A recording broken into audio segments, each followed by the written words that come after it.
Welcome, everyone, to the Meaningful Hearts Podcast, where we discuss the everyday questions that make us or break us if we let them.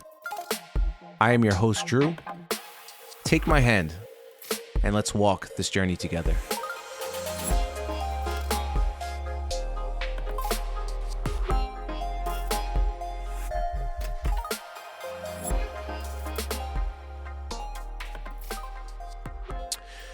Welcome, everyone, to the Meaningful Hearts Podcast. I am your host, Drew, and I will be walking you down the aisle in this matrimonious occasion we call love. I want to talk about it for a minute. Realize that it plays a big role in our lives. The relationship, take some mental inventory and write it down. And realize that most of your decisions are based around a romantic encounter or relationship of some sort. And future plans. Now, there's nothing wrong with that. However, I'm going to talk about it today.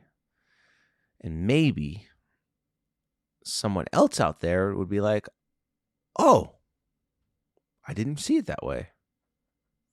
So, I wanted to start off by shouting out all those lovely couples out there that are doing big, powerful moves together as a unit.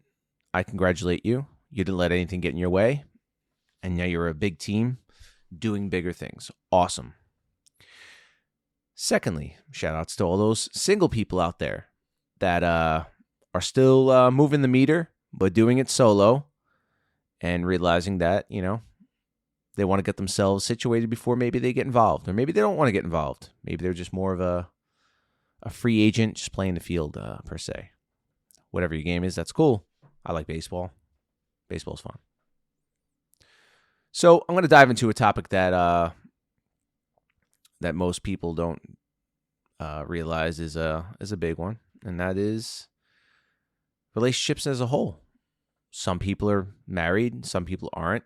Some people date multiple people, and some people are bitter because of the partner they had in the past that did them wrong. And the question is, can you ever trust again? Well, the trust issue doesn't always just relate into a romantic sense, but it also relates into how we deal with relationships of any sort entering our lives. The trust, believing in somebody else to not do you wrong and to give yourself to them and trust them that they won't betray you. We do it with friends. We do it with family and blindly sometimes because, some people feel that family is something that you can't completely get rid of. Like they're stuck to you. They're like sewed in within your skin. I think that's bullshit, but people do believe this. So we sit there and we bow down to these newfound people in our lives or whatever, and we realize, hey, this person's awesome. I'm spending more time with this person. Romantic, a friendship, whatever. And you start to do more of the things that maybe they would do and not you necessarily. You start to dress differently maybe. You start to act differently. Maybe become more adventurous, become more exciting than you normally are. And maybe you don't see it, but others are seeing it. That's called influence. We are influenced by the people around us, the conversations we have with them, the way they make us feel. That's all influence. And I'm curious as to how many people in their lives may have been this way before, and then after, I guess, a new bunch of people came in their lives, or maybe after a college experience, going to college and coming back, a different person, new circle of friends, how that has maybe changed you for the better. Has that made you a better person? I sure hope. I think so. I think we're constantly changing. And I think that as you meet people and you learn new things, you start to change. You start to be better. You start to make different decisions because you have all these other people around you that have different experiences and have different philosophies on things. Now, with that being said, how many of you have maybe given up on a business idea, or maybe a new career choice, or maybe something you wanted to try out because maybe your friends weren't on your side, or talked you off of it because maybe too risky, or maybe even your girlfriend or your wife, somebody you're planning your future with, kind of said, "No, that's not going to work for us," or "That's not a good idea." It doesn't seem like something that you should do. Not at this time in your life. You have too much going on. You have too many bills. Yada yada yada. No, they're just advising you, right? Well, how much of an influence does that have on you in your life? And do you currently sit with that on your mind, thinking about maybe 5 years ago you could have made this choice, but you decided to listen to your friends, family, or significant other, and you haven't never made that choice. You haven't gone there.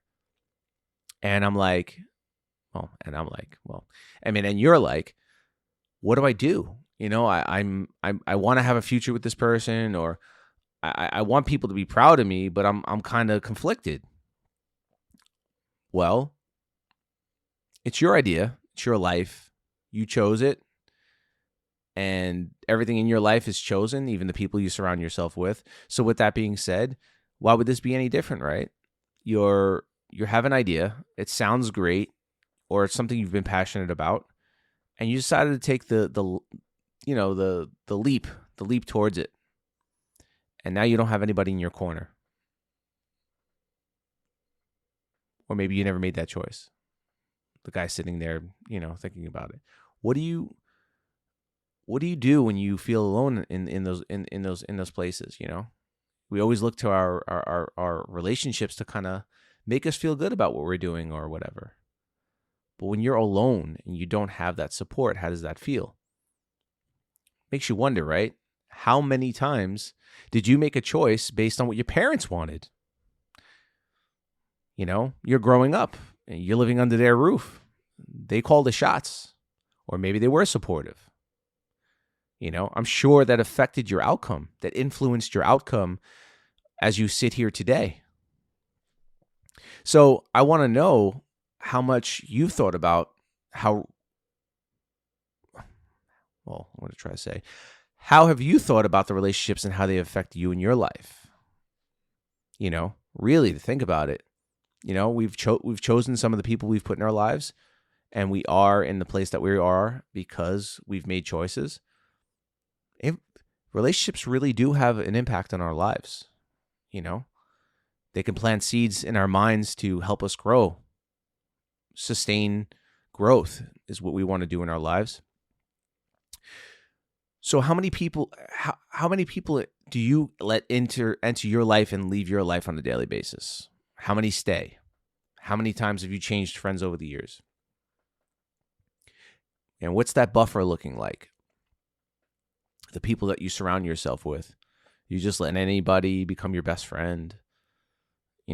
As long as they're cool and nice people, as long as they're chill. It doesn't really matter who they are or what they do. It's just about acceptance and just enjoying the ride. Well, I will say that if you could think about all your choices you've made based on relationships, I don't think it's advisable that you just let anybody enter your life to be a solid fixture, because there is influence there. You are in control of your own destiny, don't get me wrong.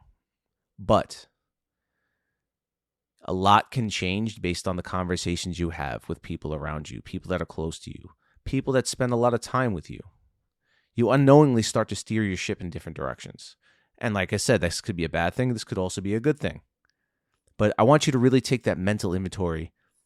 Write down relationships that you've had in the past and how you felt or turned out because of that. And look at the current ones in your life. Look at everything. Really take a good look at that. And just wonder, who is in my life? And are they good for me? Or are they bad for me? I'm not saying just start cutting people off. What I am saying is be aware. Be aware of how certain things affect us. The habits that we have become other habits and more. And those could be good habits or bad habits as well. hang around a lot of people that smoke pot and just hang out all day and want to hang out all day with you, and you love hanging out with them, and that's fun. But you also take away time from other things that you could be doing. And when one activity leads to another activity, depending on what that activity is, it could actually just keep you still and not motivated to do anything. And then you realize the time has passed you by. And that sucks, because we don't live forever. We don't. I know this. I know people that are dead. They didn't live past a certain age. So I'm just curious if you've really, really thought about it, really, really spent the time to think about these things. Relationships are super, super important in all facets. We have different types at different levels that have different meanings. Just really pay attention to that. And the next time you meet somebody, really think, how does this person fit in my life? Maybe they're just passing by, and that's fine. But if you decide to make that person a hang around, or somebody that's going to be in your life and spend a lot of time with you, then you got to see what value they bring and what value you're bringing to their life. Or maybe you're just bored. I just want you to think. I'm not looking for you to do anything drastic with your life. I'm just trying to make you aware. Make you aware that the people that we are around or spend most of our time with sums us up. We become that part of that equation. Are you proud of that equation number? Or are you not? I would hope to say that I am proud of my equation number as of late, but I would say that not at all points of my life did I have the best equation, the best number. I was summing up shit. I've kept some really good people in my life. I'm actually trying to start to let other people into my life too. I build expectations on everyone, and then everybody hates me, except for a few people, because they put expectations on me, and we get into fights. Sometimes we want to punch each other, but that's a whole nother conversation. All right, people. It was just going to be a short one again. I just really wanted you to sit there and think about that. What do you have in your life? Who is in your life? Who sleeps in bed with you? You know, if you're married. Does that person make you feel great and inspired? And do they cheer you on to new and exciting things? Or they're just forcing you to be complacent? You know? I don't know. Just a little quick thought. All right. I'm going to leave you to it now. Thank you for listening to the Meaningful Hearts podcast with Andrew. That's me. Once again. All right. Love you all. Good night.